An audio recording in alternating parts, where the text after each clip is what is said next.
गांव के एक घर में सुबह से ही रोना पीटना मचा हुआ था, क्योंकि इस घर का छोटा बच्चा रात से ही गायब था और घर के आंगन में चारों तरफ खून के छींटे फैले हुए थे। बच्चे की माँ का रो रो कर बुरा हाल हो गया था। तभी गांव का एक आदमी कुछ गुनगुनाता हुआ सामने वाली पगडंडी से निकल रहा था कि उसकी नजर एक अजीब सी बुढ़िया पर पड़ी, जो सुनसान रास्ते पर दरांती लिए घूम रही थी। लेकिन जैसे ही उस आदमी ने बुढ़िया को देखा, बुढ़िया अचानक गोल गोल घूमने लगी और फिर वो आसमान में उड़कर गायब हो गई। वो आदमी घबराकर गांव लौट आया और सभी को उस डरावनी बुढ़िया के बारे में बताया। धीरे धीरे गांव में अफवाह फैलने लगी। गांव वाले एकजुट होकर बुढ़िया को पकड़ने के लिए निकल पड़े और तभी वो बुढ़िया फिर से गांव के बाहर दिखाई दी। इस बार उसके बाल हवा में तेजी से उड़ने लगे, चेहरा गुस्से से लाल हो गया और हाथ में चमचमाती धारदार दरांती थी। गांव वाले कुछ समझ पाते उससे पहले ही बुढ़िया दौड़ती हुई गांव के पीछे वाले सुनसान रास्ते से निकल गई। कुछ लोगों ने देखा वो बुढ़िया एक भारी सूटकेस उठाकर झाड़ियों के पीछे छिपती हुई एक पुराने कुएं की तरफ जा रही थी।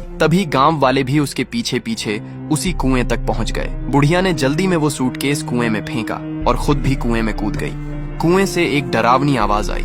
एक बाबा ने कहा था, अगर अपने पोते को वापस पाना है तो किसी और के बच्चे की बलि चढ़ानी होगी, और मैंने चढ़ा दी। ये सुनते ही गांव वालों की रूह कांप गई। बच्चे की माँ चीख चीख कर रोने लगी, लेकिन अब कुछ नहीं बचा था। लेकिन तुम अब भी चुप बैठे हो। उस मासूम बच्चे के लिए एक लाइक और सब्सक्राइब तो बनता है।